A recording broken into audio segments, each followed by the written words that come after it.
सर्वभन्दा म मेरो पार्टीकै हुनुहुन्छ उहाँ उपप्रधानमन्त्रीज्यू प्रकाशमान सिंह, सम्मान्य हाम्रो चाहिँ सर्वोच्च नेता गणेशमानको छोरा हुनुहुन्छ। म यहाँलाई काठमाडौँ जिल्लामा 207वटा 3 करोडको चाहिँ बजेट विभाजन गरिदिनु भएकोमा म प्रकाशमान उपप्रधानमन्त्रीज्यूलाई रामेछाप जिल्लाको तर्फबाट, म रामेछाप जिल्ला नेपाली कांग्रेस पार्टी सभापतिको जिल्ला तर्फबाट म माननीय तर्फबाट यहाँलाई यो 207वटा चाहिँ काठमाडौँ जिल्लामा राख्नु भएकोमा तपाईहरुलाई मरिमरि म धन्यवाद दिन चाहन्छु। उपप्रधानमन्त्रीज्यू दुवैजना बसिरहनु भएको छ। यहाँहरु सँगसँगै म पनि मन्त्री त झुन्डेको थियो नि। यहाँहरुले 3 करोड भन्दा मुनिको बजेट विमोचन नगर्ने भन्नुभयो हैन तपाईहरुले प्रधानमन्त्रीज्यूसँग, उपप्रधानमन्त्रीज्यूहरु। आज काठमाडौँ जिल्लामा 2 लाखबाट 2 करोडसम्मको बजेट 150वटा बजेट छ। तपाईले के हिसाबले त्यतिखेर हामीलाई त्यहाँनिर चाहिँ क्याबिनेटमा कुराहरु राख्नु भएको थियो। मैले अस्ति पनि भनेको थिएँ यो कति कारणले यो भएको छ। दबावमा हो तपाईहरुलाई, तपाईले बोलेको कुरा पुर्याउनु पर्दैन। राष्ट्रिय योजना आयोगले उपाध्यक्षले भनेको कुरा 3 करोड भन्दा घटी कसको आधारमा राख्नु भएको छ? यो आज 2 करोड 1.5 करोड 3 के अरे 1.5 लाख 2 लाख कसको आधारमा राख्नु भएको छ? तपाईहरुले के तपाईहरु मात्रै को जिल्लाले मात्र बजेट लान खोजे हो? यो यस्तो तरिकाले यहाँहरुले देश बनाउन सक्नुहुन्न जस्तो लाग्छ। म रूपन्देहीतिर गएँ। रूपन्देहीमा 3 करोडको बजेट 79वटा प्याकेज गएको छ। के शहरी विकास मन्त्री र अर्थमन्त्रीज्यूको के मितको चिनो साटेको हो? यो अरु 77 जिल्लामा मान्य जितेको छैन। 165वटा 110वटा समानुपातिक छैन। के क्याल्कुलेसन गर्नु भएको तपाईहरुले? यही हो राज्य चलाउने तरिका? उपप्रधानमन्त्रीज्यू दुवैजनाले चल्छ राजनीति? देश चल्छ? कुन हिसाबले चल्छ देश? तपाईहरुले मात्र अगाउनु पर्ने? तपाईहरुले मात्र चुनाव जित्नु पर्ने? तपाईहरु मात्र मन्त्री हुनु पर्ने? व्यवहारिक त भनेको कुरा तलदेखि माथिसम्म हुनुपर्छ। म शहरी विकास मन्त्रीज्यूले भन्छु, यहाँ मेरो पार्टीको पनि तपाई नेता हुनुहुन्छ। तपाईले 77 जिल्लाको सभापतिहरुले बोलाएर ए सभापति एकवटा तिमीले 3 करोड बजेट हाल्दिन्छ, तपाई हाइट यति माथि पुग्थ्यो तर अहिले 0 मा आछ।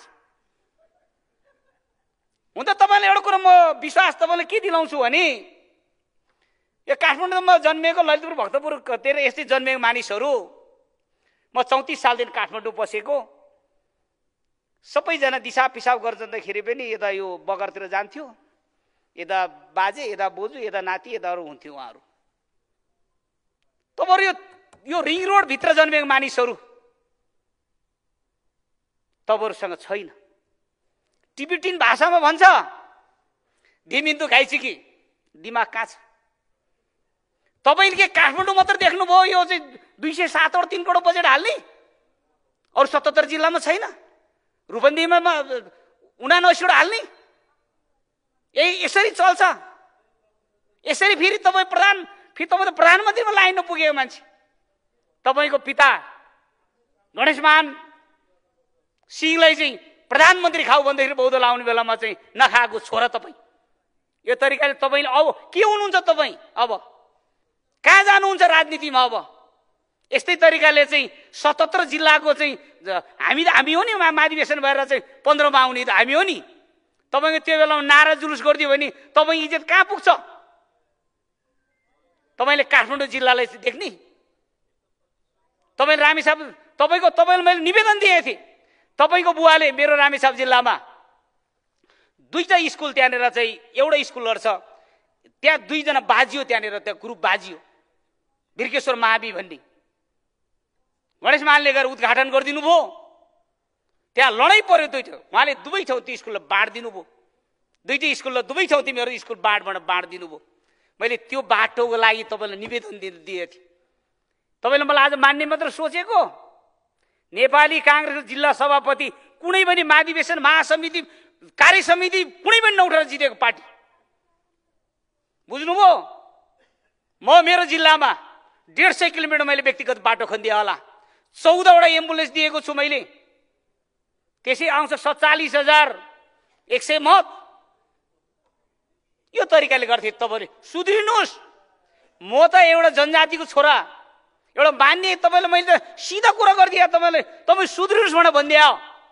तर अरू हरेक मान्छेले तपाईँलाई च्याप्दै ल्याएछ, च्यापेर आएछ तपाईँलाई। तपाईँको 15 को महाधिवेशन तपाईँसँग त्यतिखेर छलफल हुन्छ, तपाईँसँग कुरा हुन्छ। हामी पनि त्यहाँबाट चुनाव त जितेर आउँला नि, महाधिवेशन जितेर आउँला नि, तपाईँलाई त्यतिखेर हुन्छ। तपाईँलाई मैले दलमा भन्ने कुरा गर्न लागेको थिएँ। खास गरी आज दलले बैठक राखेन, तपाईँलाई मैले दलमा यो कुराहरू राख्ने कुराहरू थियो। यस्तो तरिकाले बजेट तपाईँले 77 जिल्ला हेर्नु पर्दैन, 165वटा क्षेत्र हेर्नु पर्दैन। मेरो जिल्ला तपाईँ पुग्नु भएको छ, कति छ मेरो जिल्लामा भोट? कतिवटा क्षेत्रले घेरिएको छ मेरो जिल्लामा? मेरो बुवा र आमाको नाममा 13वटा एम्बुलेन्स एउटा सब बाँधिदिएको छु। सरकारसँग आइसियु बेड थिएन कोभिडको बेलामा, मैले 28 लाख रुपियाँ व्यक्तिगत लगेर चाहिँ मैले किनेर दिएछु। कसको लागि किनेर दिएको छु? मैले त्यो रामेश्वर जनता र पार्टी बलियो होस् भनेर मैले दिएको छु। तपाईँले आज हामीले हेर्नु पर्दैन? हामी काङ्ग्रेसको मान्ने होइन, रुख चिन्हबाट जितेको होइन हामीले। यो तरिकाले तपाईँको राजनीति सब्रिन्छ। तपाईँले हामीले एउटा चाहिँ गणेश मानको चाहिँ नेताको चाहिँ छोरा तपाईँ प्रधानमन्त्री हुँला भन्ने आशा गरेको थियो, पार्टी सभापति हुँला भन्ने आशा गरेको थियो तपाईँलाई हामीले। यो तरिकाले उप प्रधानमन्त्रीज्यू, देश चल्दैन, डुबिसक्यो काङ्ग्रेसहरू। तपाईँ सुध्रिनुपर्छ। यो तरिकाले पार्टी सबैलाई चाहिन्छ, पार्टी कुरो सबैले चाहिन्छ। सबै पार्टीको साथीहरू आएर चाहिँ बसिया छ। आज 6 महिना अगाडि दर्ता गरेको पार्टी 79 सालमा 6 महिना अगाडि दर्ता गरेको पार्टी आज 22वटा जितेर आएको छ। त्यही पार्टीबाट जितेर उपसभामुख हुनुहुन्छ यहाँनिर। भोलि यस्तो पार्टी तपाईँहरू जस्तोले गर्दाखेरि यस्तो पार्टीहरू भोलि हामी नेकपा एमाले, नेपाली काङ्ग्रेस, माओवादीहरू चाहिँ यस्तै तरिका तपाईँले चाहिँ बजेटको व्यवस्था गर्दै छुटेर भरि अर्कोले फाइदा लिने हो। म अर्थमन्त्रीज्यूलाई मैले चाहिँ अनुरोध गरेँ, तपाईँलाई यो जुन हामी सांसदहरूलाई दिएको जुन 15 करोड बजेटको त्यो उब्रिएको पैसा टेन्डर प्रक्रियाले गर्दाखेरि घटेको पैसाहरू त्यही जिल्लामा लगानी गरिदिनुपर्छ। मान्य सदस्य, समय सकिएको जानकारी मैले एक सेकेन्ड माग्यो। त्यो हिसाबले म अर्थमन्त्रीज्यू तपाईँको नि मैले सबै कुरा म रुपेन्द्र म पनि अहिले त्यो जिल्ला हुर्केर आएको बसेको मान्छे हो। हाम्रो पनि त्यहाँ साथीहरू हुनुहुन्छ। तपाईँलाई पनि यही 6 महिना अगाडि गएको पार्टीले 683 मतले मात्र जितेर आउनु भयो। तपाईँ पनि ख्याल गर्नुपर्छ, समयलाई सबैलाई मिलाउनु पर्छ। शहरी विकास मन्त्री धेरै भोटले जितेको होइन, 80 भोटले मात्र जितेर आएको झुन्डेर। हामी जस्तो 17,000 मतले जितेर आउनुपर्छ। अनि यहाँ आएर दनाक दिने हो।